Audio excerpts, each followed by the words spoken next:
Guys, back to my channel Angel Loxy vlog. আশা করি তোমরা সবাই ভালো আছো। আমি ভীষণ ভীষণ ভালো আছি গাইস।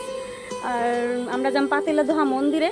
আর আমরা হলো দুজনে যাবো, মানে কাকির বড় ছেলে আর আমার ছোট ছেলে আর আমি, আর হলো শুভর বাবা, মানে তোমাদের দাদা ভাই। ও গেছে ভাড়া, ওই জায়গায় তো সবসময় বাড়ায় যায়। আর হলো পাতিলা দোহা মন্দিরে অনেক অনেক ভিড় হয়, মানে শুধু কী হয় না হয় ওটাই তোমাদেরকে দেখাম। তো গাইস চলো এখন যাই, মানে ভাইস্তার লেগে আমি দাঁড়াই আছি। ভাইস্তা মানে রেডি হচ্ছে, রেডি হতে আমি দেখো ঘামিয়ে গেলাম গা, এখন ওই ঘর থেকে বেরোয় না। ওই জন্য তো রাস্তার মধ্যে আমি দাঁড়াই আছি গাইস। ও আইলে তো আমরা গাড়িটা স্টার্ট করুন। তো গাইস মন্দিরে যা দেখাবো। হে গাইস, তো আমরা চলে আসলাম বিজনি ওভারব্রিজ দিয়ে পার হইতেছি। তো সামনে তোমাদের দাদাভাই আছে, দাদাভাই বারবার গাড়ির হর্ন বাজাইতেছিল, মানে আঙ্গুর দেখা লিগা। তো আমি তো দেখছিলাম না, তারপরে দেখছি, তারপর আমরা টাটা দিছি। তো ওই চলে গেছে, ও গেছে ভাড়া। তো আমরা যেই জায়গায় যাবো ওই জায়গায় ভাড়া পাইছে। তো আমি আর আমার ভাই দুজনে মিলা মানে পাতলা ধোয়া যাইতেছি। তো প্রথমে আমি একা পড়ে গেছিলাম, তারপর ভাইয়ের ফোন করে ডেকে নিছি, তো ভাই আমরা যাই। পরে ও আইছে, ও আওয়াতে আমার মানে সাহসটা বেশি বাইরে গেছে, কারণ এত ভিড়ের মধ্যে আমি গাড়ি চালাতে পারবো না। তো অনেক জাম পড়ছে, জাম মানে অনেক জাম, আধা ঘন্টা 1 ঘন্টা এরকম দাঁড়ায় থাকা লাগছে, এত ভিড় পড়ছে। তারপর ফাইনালি আমরা চলে আসলাম মন্দিরের সামনে, একটা গেট পেয়েছি। তো এই ভিতর দিয়ে গেট যাওয়া লাগে, কিন্তু গেলে কি হবো, পুলিশগুলো আটকে দেয়, গাড়ির ভিতর দিয়ে যেতে দেয় না। তো আমরা এই জায়গায় আটকে বসছি, এই জায়গায় গাড়ি ঢুকতে দেয় না। তো মন্দিরের এটা প্রথমের গেটটাই, যেটা আসল গেট, এটা এদিক দিয়ে গাড়ি ঢুকতে দেয় না। তো আমরা গাড়িটা আবার ঘোরাইলাম, ঘোরানোর পরে অনেক দূর রাস্তা দিয়ে যাইতে যেতে তারপরে আমরা মন্দিরটা পাইছি। দিদি গোবারি গাড়ি থুইয়া তারপরে মন্দিরটা দর্শন করলাম। গাইস মন্দিরে যা হইতেছে আমি সব দেখাইতেছি। তো শুরু করা যাক ভিডিওটা।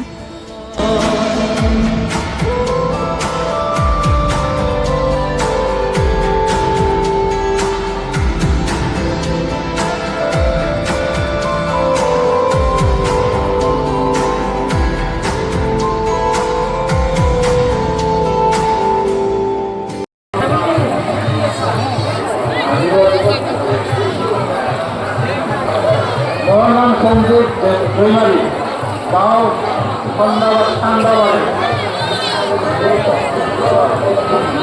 চাকরি, যদি সরকারি চাকরি হলে এরকম হইতেছে কে,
ভগবানের নাম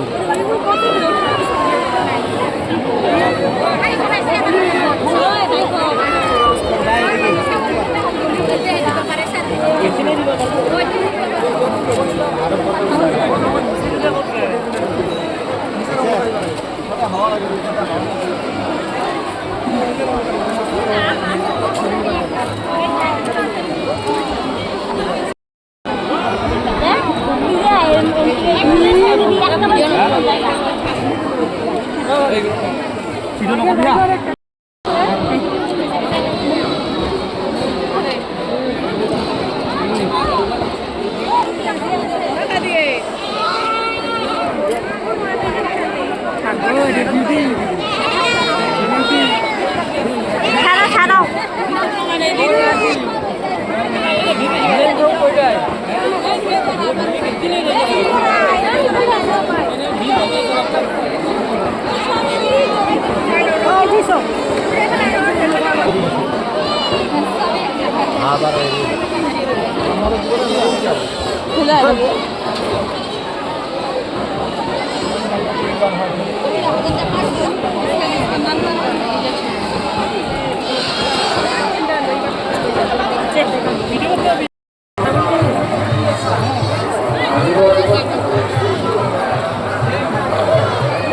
সঞ্জীব জ্ঞান ওই APS অফিসত হ'ব চাকৰিত জইন হ'ব পাৰোঁ মোৰ এই মনোকামনা সফল হ'লে মই এটা কথা চাকৰি বুলি প্ৰতিজ্ঞা আহত হ'ব জয় মাতামৰণি ভকতৰ মনোবাঞ্ছা পূৰ্ণ কৰা শ্ৰী স্মিতা দাস গুৱাহাটী